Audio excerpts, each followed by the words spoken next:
Assalamualaikum warahmatullahi wabarakatuh. Halo, kembali lagi bersama saya Ica The Brand. Dan hari ini kita akan membahas mengenai pendekatan dalam ilmu politik.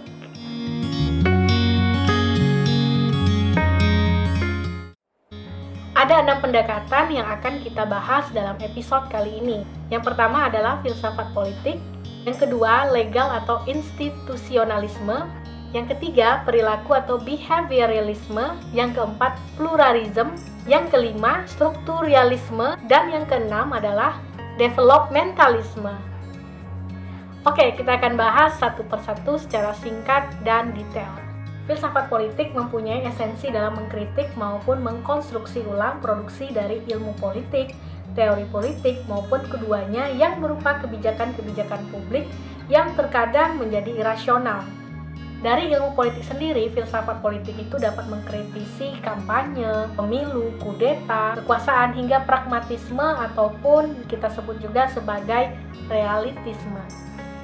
Dengan kata lain, di dalam ilmu politik, filsafat politik ini mengambil peran sebagai aktor yang mengkritisi sesuatu yang nyata di dalam masyarakat. Selain itu, di dalam filsafat politik juga menjelaskan adanya sejarah di mana filsafat politik tercipta atas dasar kebutuhan masyarakat akan hak, kewajiban, dan ruang privat yang terus berkembang.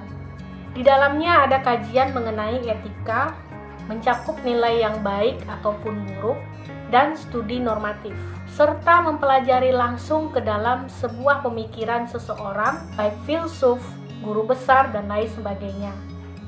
Yang kedua, kita akan membahas mengenai pendekatan legal atau institusional atau disebut juga dengan pendekatan tradisional.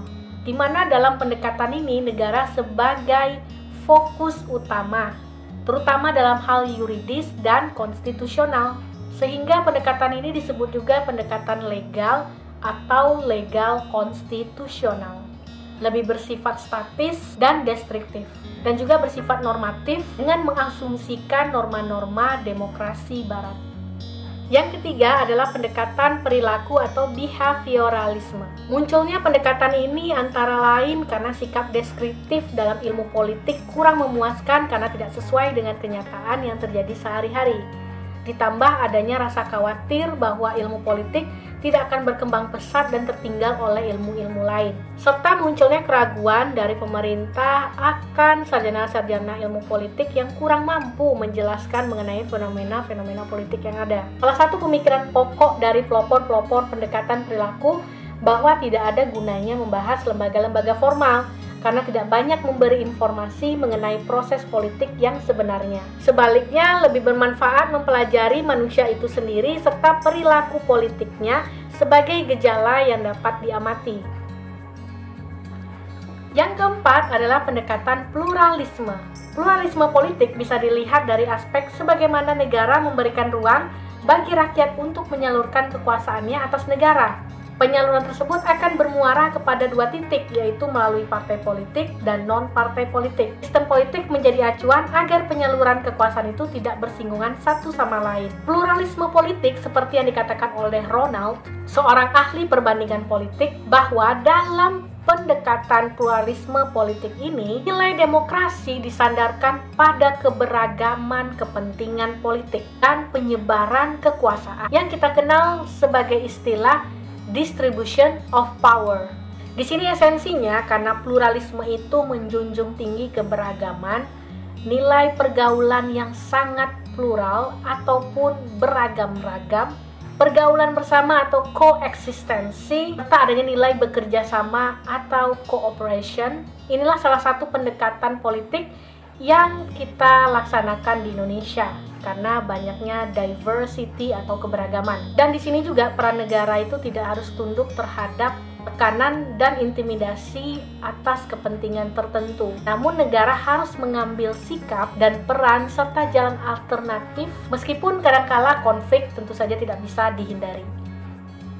Pendekatan kelima adalah strukturalisme. Pendekatan strukturalisme berasal dari bahasa Latin struere yang berarti membangun dan kata struktura yang berarti bentuk bangunan.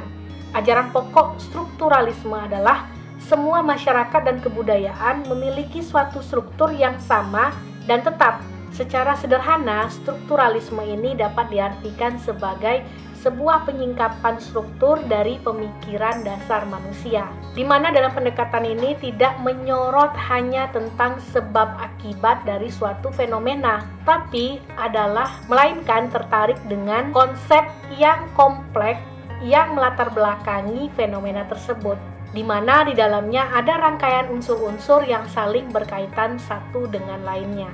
Di mana dalam pendekatan ini mengungkap sebuah struktur yang melatar belakangi sebuah fenomena, seperti hal-hal dasar apa yang dirasakan, pikirkan, dan bagaimana manusia merasa. Seorang filsuf bernama Simon Blackburn mengatakan, strukturalisme adalah sebuah keyakinan bahwa fenomena kehidupan manusia yang tidak dimengerti kecuali melalui ketertarikan di antara mereka. Di sini, pendekatan strukturalisme dilihat sebagai suatu pendekatan humanis yang mencoba untuk menganalisis bidang tertentu. Ia lahir di paruh abad ke-20 dan kemudian berkembang menjadi sebuah pendekatan yang sangat besar yang digunakan di bidang akademik dan sangat populer berkaitan dengan analisis bahasa, budaya, dan masyarakat. Yang terakhir adalah pendekatan developmentalism atau developmentalisme atau pembangunan, di mana pendekatan ini populer saat banyak negara-negara yang lahir pasca Perang Dunia Kedua. Pendekatan ini menekankan pada aspek pembangunan ekonomi dan politik bagi negara-negara yang tumbuh berkembang pasca Perang Dunia Kedua. Karya klasik pendekatan ini dapat kita lihat dari pemikiran seorang pemikir yang bernama Daniel Lerner, yang dimana kajiannya mengenai sebuah daerah kecil di negara Turki pada tahun 1958. Menurut Lerner, mobilitas sosial seperti urbanisasi, literalisasi, terpaan media, dan terpaan politik mendorong pada terciptanya sebuah demokrasi. Karya klasik lain yang bisa kita lihat dalam karya Samuel P. Huntington di tahun 1968 dalam Political Order in Changing Society. Karya ini jelas-jelas membantah dari pemikiran Lerner tadi. Menurut Samuel P. Huntington, pemikiran Lerner yang mengatakan bahwa mobilitas dapat menciptakan demokrasi itu tidak benar sama sekali, bahkan bisa menciptakan instabilisasi politik. Menurut Huntington, jika partisipasi politiknya tinggi, sementara kemampuan pelembagaan itu rendah, akan muncul yang namanya disorder. Sehingga bagi Huntington yang harus dikuatkan itu adalah otoritas lembaga politik seperti partai politik, parlemen, dan eksekutifnya. Namun di sini juga ada kelemahan-kelemahan dari pendekatan developmentalism ini, di mana ada karya dari Andre Gunder Frank, di mana Frank mengatakan bahwa developmentalism ini bisa mengakibatkan pemiskinan sebuah negara karena adanya eksploitasi politik di dalamnya yang dilakukan oleh borjuis, serta perilaku pemerintahan yang cenderung korup karena negara berpusat pada kemampuan untuk membangun perekonomiannya. Dan Frank mengatakan sebaik-baiknya negara tersebut memutuskan hubungan dengan negara-negara barat atau negara-negara adidaya. Nah, itulah 6 pendekatan dalam ilmu politik.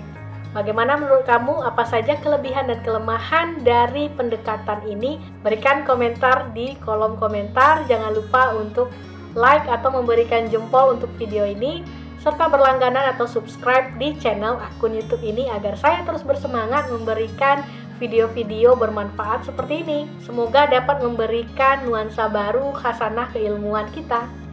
Thanks for watching. Saya Ica The Brand pamit dulu. Kita ketemu dalam kesempatan lainnya dalam video-video berikutnya. Assalamualaikum warahmatullahi wabarakatuh.